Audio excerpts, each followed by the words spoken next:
नमस्कार गुरुजनों और विद्यार्थियों। आज हम लोग अब लेके आए हैं स्ट्रक्चरल आइसोमेरिज्म का एक बार के लिए आखिरी पार्ट। क्यों एक बार के लिए आखिरी पार्ट? तो मैंने पिछले वीडियो में बताया है कि हम एक आखिरी प्रकार जो है वो जीओसी पार्ट फर्स्ट पढ़कर ही करेंगे। तो आइए हम लोग जानते हैं। अब जल्दी से रिवाइज करें कि अब तक पहले क्या हो चुका है। और ये पार्ट नंबर अपना 6 रहेगा।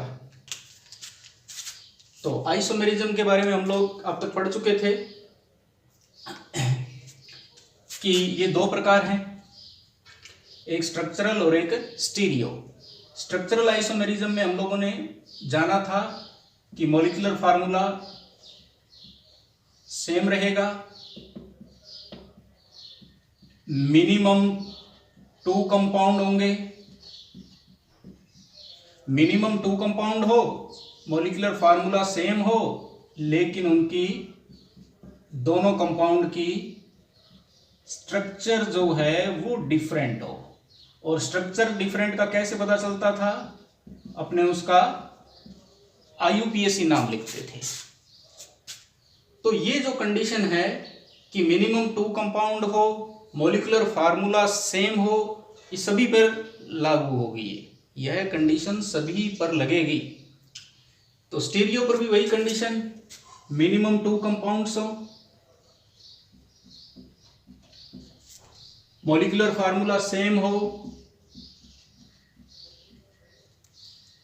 लेकिन इसमें स्ट्रक्चर भी सेम आएगी। अलग क्या होगा? अलग होगा कॉन्फ़िगरेशन, या एग्जैक्ट वर्ड बोलें तो स्पेशियल अरेंजमेंट। त्रिविम आकाश में जो एटम्स की व्यवस्था है वो व्यवस्था दोनों कंपाउंड में अलग अलग रहेगी। तो इसको ज़्यादा डिटेल में हम लोग बाद में पढ़ेंगे। अभी इस पे चर्चा हो चुकी है, इसके कई प्रकार हमने पढ़ लिए। चैन आइसोमर, श्रृंखला समवेता पढ़ लिया, जिसमें दोनों कंपाउंड्स की चैन अलग अलग होती थी। पोजिशनल आइसोमर पढ़ लिया, इसमें पोजीशन बदलती थी दोनों कंपाउंड के अंदर। किसकी? या तो फंक्शनल ग्रुप की पोजीशन बदल जाती थी, या मल्टीपल बॉन्ड्स की पोजीशन बदल जाती थी, या सब्स्टिट्यूट की पोजीशन बदल जाती थी, पोजीशन बदलती थी। फिर आरसीआई में एक साइक्लिक था और दूसरा नॉन साइक्लिक था। एक साइक्लिक कंपाउंड, दूसरा नॉन साइक्लिक स्टेट। फिर फंक्शनल पढ़ा हम लोगों ने, इसमें फंक्शनल ग्रुप ही बदल जाएगा, फंक्शनल ग्रुप ही चेंज हो जाएगा, पोजीशन नहीं, ग्रुप ही बदल जाएगा। दोनों कंपाउंड में अलग अलग ग्रुप मिलेंगे हमें। और साथ में एक चीज और बताई थी मैंने इसमें कि ट्रिपल बॉन्ड जो है वो 2 डबल बॉन्ड का स्थान ले सकता है। ट्रिपल बॉन्ड जो है वो 2 डबल बॉन्ड बन जाएंगे। तो आज हम लोगों को ये पढ़ना है, और मैंने कहा इसको हम लोग बाद में पढ़ेंगे। क्यों? क्योंकि कोचिंग्स एक शब्द यूज करते हैं GOC। आजकल रिएक्शन मैकेनिज्म वर्ड यूज करने लग गए हैं सीकर कोटा के कोचिंग्स। तो हम वो इसमें GOC में 3 इफेक्ट्स पढ़ाते हैं। हम लोग उन्हीं 3 इफेक्ट्स की बात कर रहे हैं। कौन कौन से 3 इफेक्ट? एक आई इफेक्ट, इंडक्टिव इफेक्ट, प्रेरणिक प्रभाव। एक मेटामेरिक या रेजोनेंस, अनुनाद। एक हाइपर कंजुगेशन, अति संयुग्मन। ये तीनों इफेक्ट जब हम लोग पढ़ चुके होंगे तब ये समवेता, तब इस आइसोमेरिज्म को ढंग से समझ पाएंगे।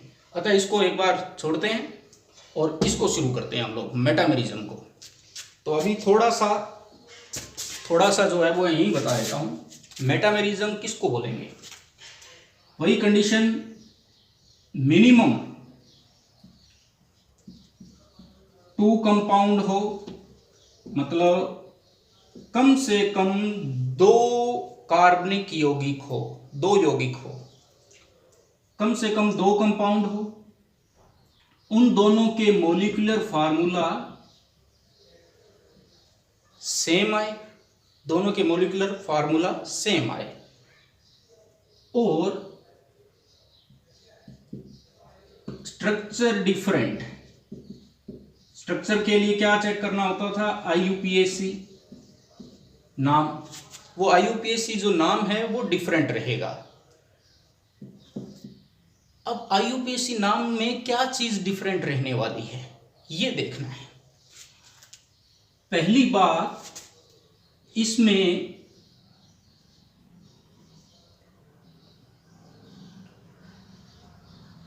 फंक्शनल ग्रुप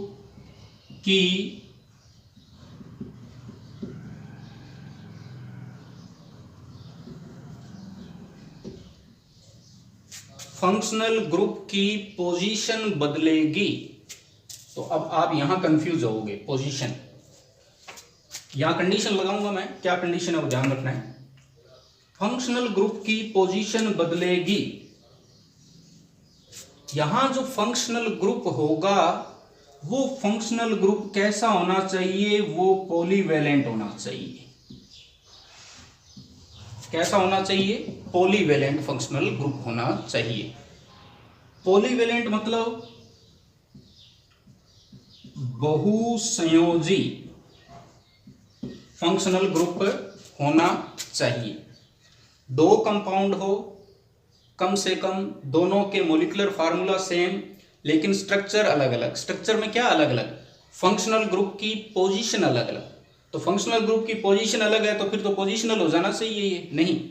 फंक्शनल ग्रुप में कंडीशन लग गई यहां, फंक्शनल ग्रुप में भी वह ग्रुप क्या होना चाहिए? पॉलीवैलेंट होना चाहिए। स्टार लगा देता हूं मैं, इस वर्ड को याद रखना है कि पॉलीवैलेंट होना चाहिए वह फंक्शनल ग्रुप।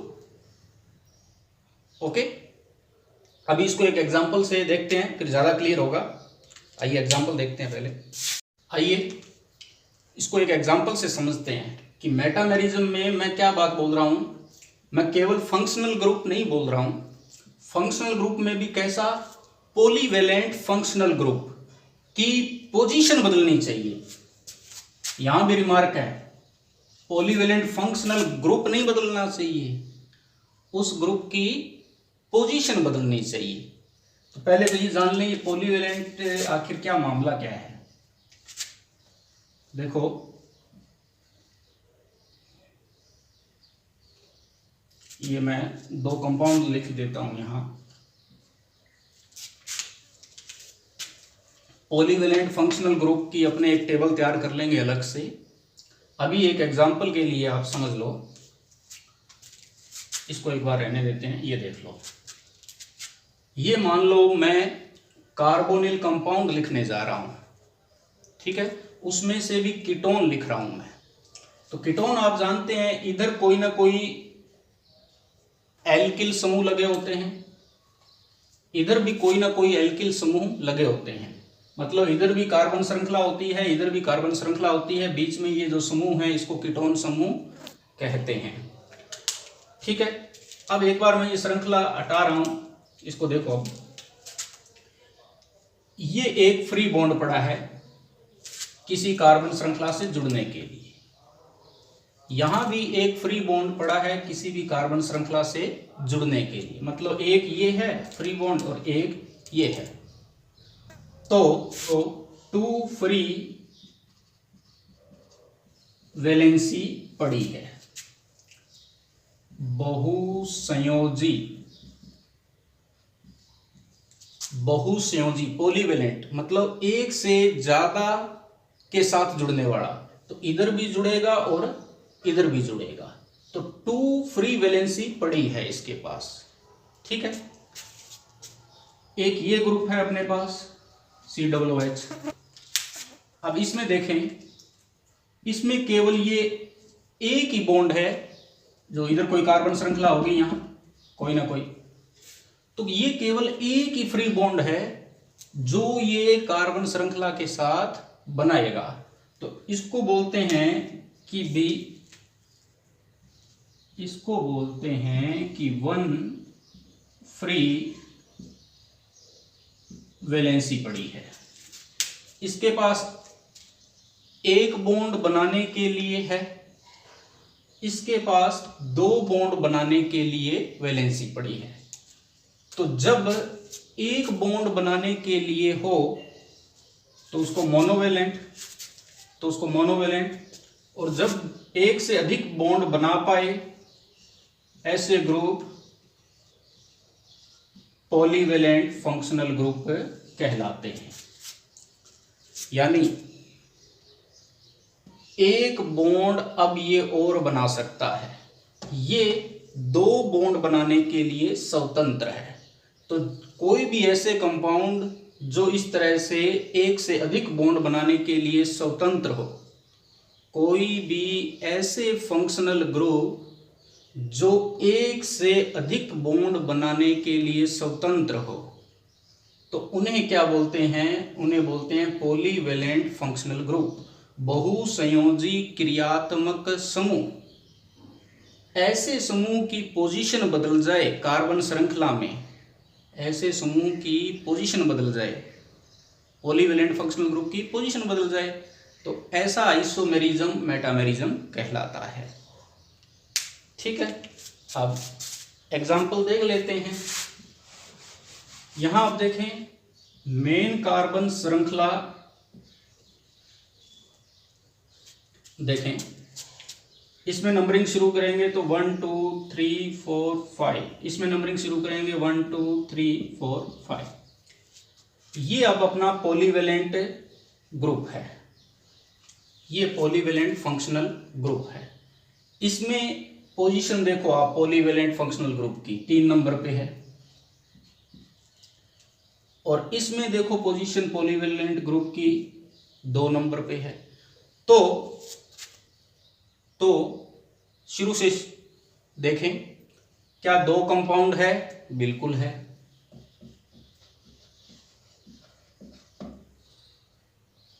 क्या इनके मॉलिक्यूलर फार्मूला सेम हैं? चेक कर लेते हैं मॉलिक्यूलर फार्मूला सेम है या नहीं। CH3 CH2 CH2 CH3 CH3 CH2 CH2 CH3, 1 2 3 4 5, 5 carbon, 5 carbon 10 hydrogen और 1 ऑक्सीजन, 2 3 4 5, 5 कार्बन 3 2 5 6 7 10 हाइड्रोजन और 1 ऑक्सीजन। तो देखो जी, मॉलिक्यूलर फार्मूला भी क्या आ गया? सेम आ गया। अब क्या पॉलीवेलेंट ग्रुप है? बिल्कुल है, ये पॉलीवेलेंट ग्रुप होता है, पॉलीवेलेंट फंक्शनल ग्रुप। क्या उसकी पोजीशन अलग अलग है? बिल्कुल है, इसमें 3 नंबर कार्बन पर है, इसमें 2 नंबर कार्बन पर है। इसका मतलब ये आइसोमेरिज्म क्या हो गया है? मेटामेरिज्म हो गया है। तो अगर मेरे से कोई पूछे तो मैं एक शॉर्टकट शब्द में बोलूंगा कि मेटामेरिज्म किसको बोलते हैं? पॉलीवेलेंट फंक्शनल ग्रुप की पोजीशन जब बदल जाती है, बस। लेकिन अलग अलग बुक्स में आप अलग अलग प्रकार की डेफिनेशन देखोगे, कईयों में ये भी हो सकता है लिखा हुआ कि पॉलीवेलेंट फंक्शनल ग्रुप जो है उसके दोनों तरफ, जैसे ये और ये, उसके दोनों तरफ जो एल्किल समूह होते हैं, एल्किल ग्रुप, एल्किल समूह जो होते हैं वो डिफर होते हैं। लिख देता हूं मैं, कई जगह ये डेफिनेशन मिलती है अपने को। पॉलीवेलेंट फंक्शनल ग्रुप के दोनों तरफ जो एल्किल ग्रुप हैं वो डिफरेंट मिलते हैं। तो देखो, इधर 2 कार्बन, इसमें 1 और 3, यानी पॉलीवेलेंट ग्रुप के दोनों तरफ जो दोनों कंपाउंड में कार्बन की चेन है वो डिफरेंट है। तो ये भी सही है, दोनों एक ही बात है। हाँ, सीधा से ये याद करो ना, पॉलीवेलेंट ग्रुप की पोजीशन बदल जाती है। 2 कंपाउंड हो, मॉलिक्यूलर फार्मूला सेम हो, पॉलीवेलेंट जो ग्रुप है, फंक्शनल फंक्शनल ग्रुप, उसकी पोजीशन बदल जाती है। तो ऐसे कंपाउंड मेटामेरिज्म कहलाते हैं। और कुछ एक मेटामेरिज्म के हम लोग एग्जांपल कर लें, 2-4 एक आध क्वेश्चन कर लें, और फिर वही महत्वपूर्ण सूचना कि ये इतना जो करवाया जाएगा इस पार्ट में, ये बीएससी 11th-12th के लिए ही लाभदायक है। अगर आपको अच्छे लेवल यानी competitive level, first grade, second grade, ICAR, NEET, IIT, JET, इनके लिए पढ़ना है तो इनके जो सब पार्ट और बनेंगे, उन सब पार्ट को और आपने देखना है। सब पार्ट, जैसे ही 6th पार्ट चल रहा है तो इस छठे का सब पार्ट और बनेगा। ओके, और कुछ एग्जाम्पल और देख लेते हैं हम लोग। तो यहाँ कुछ एग्जाम्पल लिखे हुए हैं, जल्दी से इनको देख लें। तो देखें, ये फर्स्ट एग्जाम्पल जो है, ये कोई 2 कंपाउंड है और इसमें हमसे पूछा गया क्या मेटामेरिज्म है इसमें। तो अभी हम देखें, ये मेथोक्सी ग्रुप 1 2 3,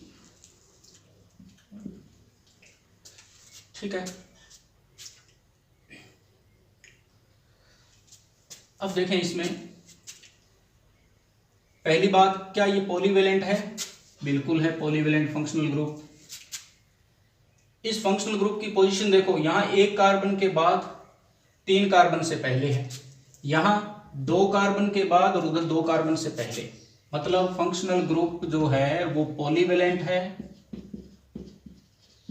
बिल्कुल है। 2 कंपाउंड है।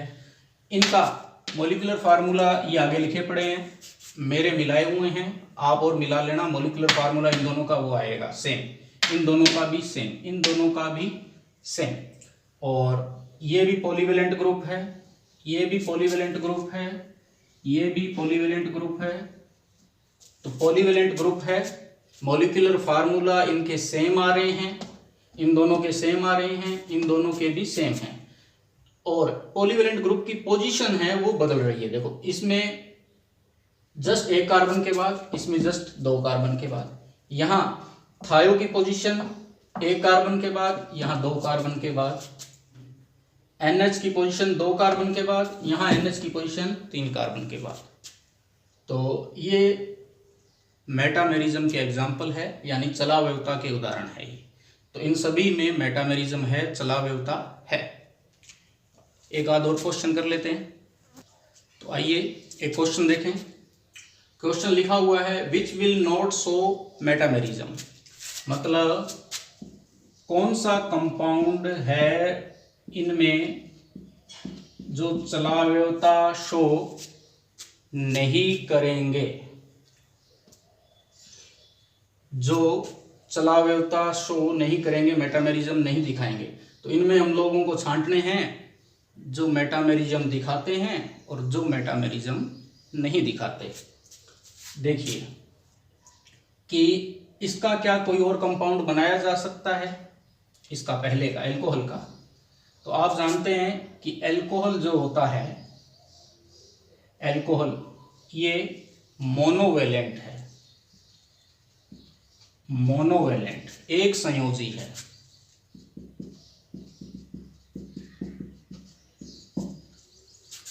तो अपनी मेटामेरिज्म की क्या कंडीशन है कि कंपाउंड पॉलीवेलेंट होना चाहिए।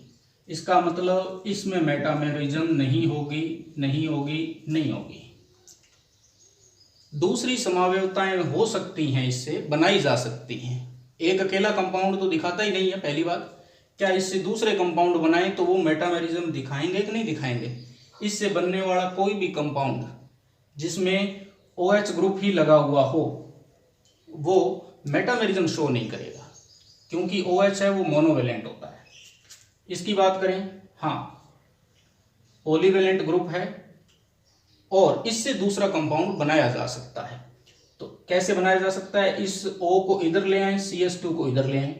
बना देता हूं मैं, CH3O CH2 CH3। ये देखो पॉलीवेलेंट है, बिल्कुल है। क्या इससे बनाया जा सकता है दूसरी संरचना?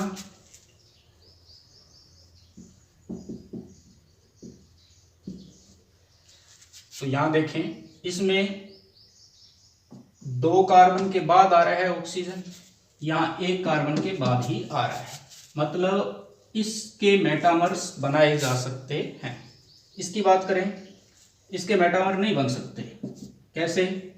पॉलीवेलेंट तो है, लेकिन अगर उठा के O को इधर भी लेके आए, O को उठा के इधर भी लेके आए तो नंबरिंग उधर से चालू होगी, वही का वही रह जाएगा।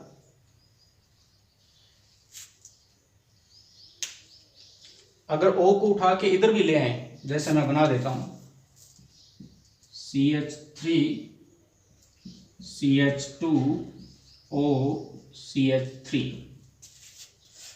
ये कंपाउंड तो पॉलीवेलेंट है, लेकिन इस कंपाउंड और इस कंपाउंड का IUPAC नाम लिखेंगे हम लोग तो कोई फर्क नहीं आएगा। इसमें ये मेथोक्सी ग्रुप है, 2 कार्बन की श्रृंखला से जुड़ा हुआ है। इसमें ये मेथोक्सी ग्रुप है, 2 कार्बन की श्रृंखला से जुड़ा हुआ है। तो मेथोक्सी एथेन, उधर भी मेथोक्सी एथेन नाम रहेगा। मतलब ये दोनों एक दूसरे के आइडेंटिकल हैं, कोई फर्क नहीं है दोनों में, दोनों एक जैसे ही हैं। संरचना की दृष्टि से कोई अंतर नहीं है। अब इसकी बात करें एल्डिहाइड की, क्या इसके मेटामर्स बनाए जा सकते हैं? तो एल्डिहाइड जो है यहाँ एक ही वैलेंसी है इसकी, तो मोनोवेलेंट है, ये एक संयोजी कंपाउंड है, इसके मेटामर नहीं बन सकते। हमारी कंडीशन ही ये है कि पहली बात पोलोवेलेंट होना चाहिए, और पॉलीवेलेंट है तो उसकी पोजीशन बदलनी चाहिए। तो ये क्वेश्चन कर लिए हैं। अब एक टेबल और ले लें कि कौन कौन से पॉलीवेलेंट कंपाउंड होते हैं, उसके बाद हमारा ये टॉपिक खत्म है। तो आइए देखें, ये टेबल बनी हुई है, एक तरफ पॉलीवेलेंट दिए हुए हैं, एक तरफ मोनोवेलेंट दिए हुए हैं, बहुसंयोजी एक संयोजी। स्पेलिंग मिस्टेक हो सकता है कोई, उसको छोड़ें।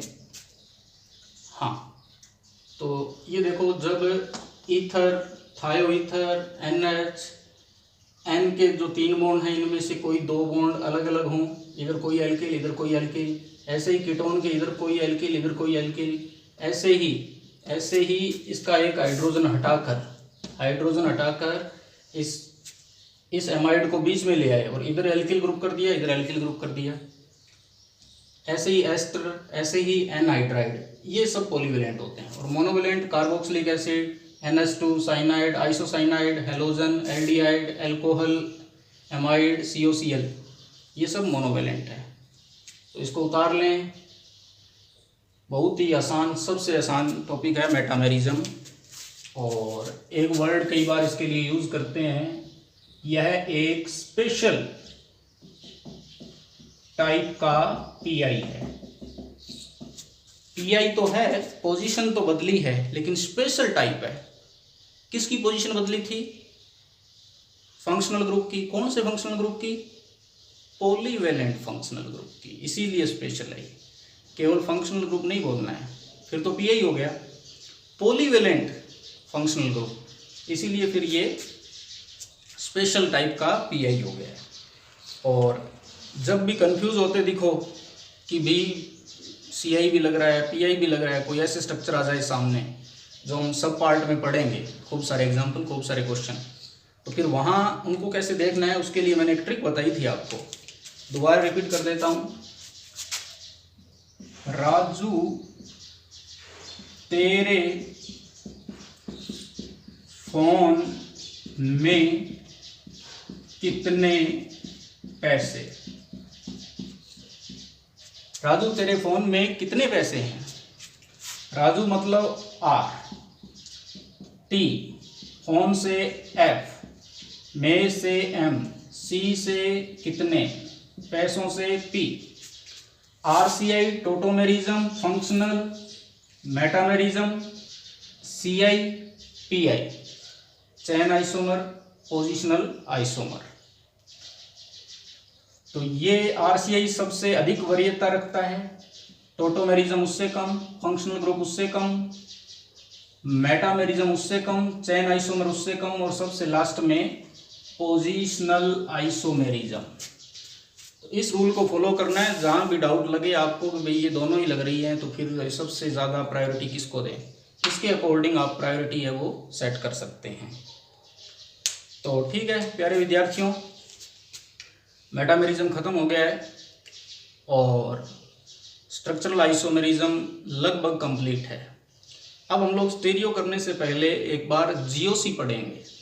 जीओसी, तो जीओसी जो लोग पहले एक दफ़ा कर चुके हैं या बीएससी कर चुके हैं, उन लोगों को ऐसे लगेगा जीओसी नहीं, ये तो हो ही नहीं पाएगा, इसके तो क्वेश्चन निकलेंगे नहीं। आप यकीन रखिए, सुरेंद्र सर के अनुसार पढ़ते रहिए, जीओसी बिल्कुल समझ में आएगा। युग चुटकियों में उसके क्वेश्चन होंगे आपके बिल्कुल आसान तरीके से।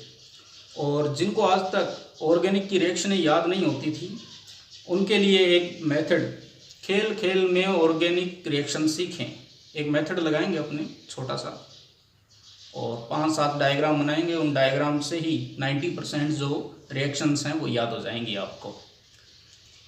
तो खूब मेहनत कीजिए, खुश रहें, मौज करें, जहाँ तक संभव हो किसी के काम आते रहें। धन्यवाद।